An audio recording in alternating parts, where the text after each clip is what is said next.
really interesting, guys, because Dave, you're the CEO of a company that's taken on multiple rounds of funding. You are still private. Bill, you work for an established venture capital firm, and Chamath, you're putting a new twist on an old model, essentially. So let's start with you, Bill. How would you say the relationship between venture capitalists and CEOs have changed? Well, one thing that's happened over the past, I'd say 15 years, is the business has just gotten way more competitive.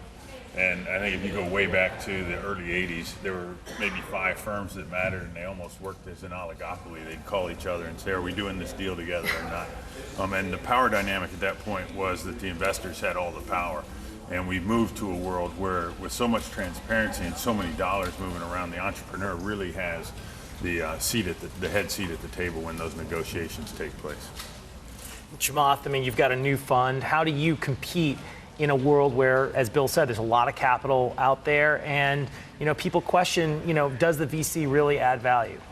I think part of it is just being disciplined about the stage in which you want to operate. So for someone like me, after just having spent a number of years working at some pretty iconic internet businesses and helping them, I think the most important thing that I can offer is just the actual practical advice of situations that they are probably facing every day. But in a few years, to be quite honest with you, it probably reverts back to just being another source of capital, at which point, I'm going to probably have to be on Bloomberg more often. So you're saying you wouldn't want to be too involved in the company at all? Well, to be very honest with you, right now, actually, I am quite involved because I think that's where I actually can, be most helpful, because I can say, well, you know what, I tried this literally as early as, a few years ago, and in some cases with the companies that I'm helping incubate a few months ago or a few weeks ago. And so I think having your fingers in it, in my opinion, is very helpful, because it's a level of tactical advice and conversation that I think helps CEOs and help companies sort of get to that next level. So let me kind of, the counterpoint from a lot of entrepreneurs is that VCs, all the value they create is making the decision to invest or not invest. If you happen to invest in a good company, a Twitter, a Facebook, a Google, you hit the big one, and if you didn't, you missed it. Yeah. And how much of it is that versus the work you do once you invest? Well, I think, the real test of that is to go out and talk to entrepreneurs who have worked with different venture capitalists and get their sense of it, because they're the real judge at the end of the day. And I think there are a number of venture capitalists who may have created a bad reputation that may have led to some of those outcomes. We believe that our number one mission in life is to help young, great entrepreneurs achieve what the highest level they possibly can, and that comes through the process of strategic advice, pattern recognition from having seen what other companies have done before, a lot of senior executive recruiting. I'd say 50% of the time spent helping them recruit other senior executives and fill out their team. And so you got to earn it every day. You got to know you're in a service business, and if you're not, then it'll fall back the other way. So, Chamath, you and I talked a couple of weeks ago about sort of this changing model and how a lot of the venture capitalists these days are getting the model wrong. What would you say that you've seen out there that you think you can do better, differently, essentially? Well, to be honest, I think what's complicated matters is, as we just talked about, there's been so much capital that's entered the sector. And by and large, this sector is actually a pretty bad sector. There are a handful of people and a handful of funds that consistently sort of can see big trends, be involved in iconic companies, help create value. But what happens is when there's just too much money, it creates all of the infrastructure that I think slows things down a lot. And so part of it is just questioning, the status quo and saying, well, why do you need sort of, to raise all this money and to generate all these fees and then to build these bloated infrastructures? Because it may actually just slow down the decision-making process and actually getting good young people to the starting line with a great idea. Bill, how do you respond to that? Well, actually, our firms lived through something I would say is very similar. So we, coming out of the bubble, had expanded to $1 billion fund. We were operating in multiple geographies, and we came to realize that actually distracted us from doing what we like to do best, which is spend time with the companies and help them build. So starting in about 06, 07, we went back to a $400 million fund, 6 equal partners, one of the smallest venture firms on Sand Hill Road, and allows us to practice, which we think is an artisan business, not something you can scale out to a super Walmart type infrastructure. So I kind of agree. Oh, we agree. So just one real quick thing. So IPOs, SurveyMonkey decided not to go public right now. Bill, you think companies should go public? Do you think that's the right outcome? Chamath, your thoughts? I generally am somewhat skeptical of the entire IPO process. I tend to think it creates exorbitant amounts of costs. It creates a lot of distraction for management teams, and the track record, even today, if you think of some of like the most iconic, interesting companies of like the last year and a half that have gone public, by and large, it's been a very mixed track record. Whereas you see a bunch of other great companies who choose to take alternative forms of financing, and it's going really well. Bill, quickly. Yeah, I don't think an IPO is for everybody. You have to achieve a pretty significant level of performance, financial performance, even to be in the consideration set. But if from there you want to take your company further and farther, I think you need a public platform to make that happen. And I'd point to Bezos and Hastings and Benioff as three people that chose to do that. I think I want to bring you into this discussion as, a guest, because you are the CEO of a company. You've taken on multiple rounds of funding, and you have decided to stay private rather than IPO right now. Why is that? Yeah, so we're not saying we're never going public, but we felt we could continue to make long-term investments. We don't need cash. We didn't need a currency to do acquisitions. And so if we could find a way to get our investors and employees a good return on their investment while still staying private, we felt that was a better trade-off to make. And so we were able to do that. We raised $800 million in debt and equity to be able to affect that. And so that's been, I think, a good decision for us. Not every company can do that. And for some companies, I think going public is a really good thing. They need the capital, the branding event, the currency. I think LinkedIn, it's been a great thing for them. So I don't think it applies to everybody, but I think it's not always the brass ring that people have sort of put it out there to be. Bill, you were saying earlier that if a company wants to play in the big leagues, they have to go public. Is this the right strategy? I think there are a small number of businesses that fit the criteria that Dave's happens to fall into that allow you to stay private and to have confidence that the private market valuation for that entity is going to remain high. There's another company in Silicon Valley called Artisan that not everyone knows about that fits all those criteria and has chosen to stay private and wants to stay private for a lot of other reasons also.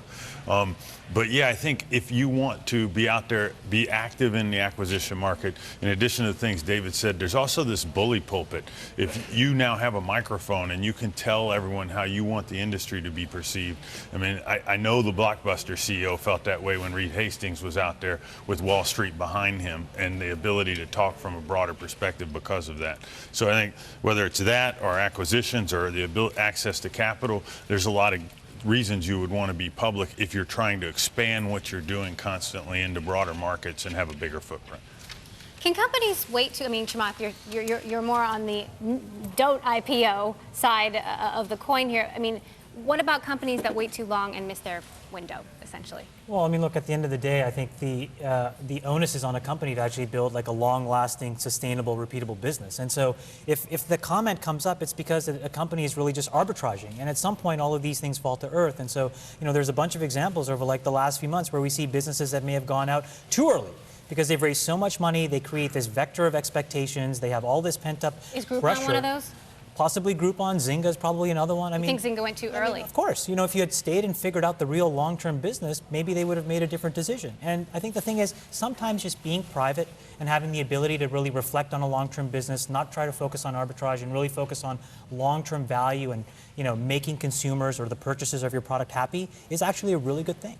But let's go back to the public markets. What's changed in venture is a lot of companies used to go public really early. They used to go public. I took my first company public. We had, 10 million in revenue. We weren't profitable. There were lots of companies that went public really early. They used the public markets to raise capital. Now, all the bankers, they would like to take companies public, but they tell you if you don't have $1 billion valuation, don't even waste your time. Bill, you've had a little bit different attitude toward that. You've taken some companies public earlier. Yeah, OpenTable and Zillow both went, and Jamdet both all went public on about a $10 million quarter, which is a lot less than the 100 or billion that you hear people throw out. So I think there is a lot of misinformation out there.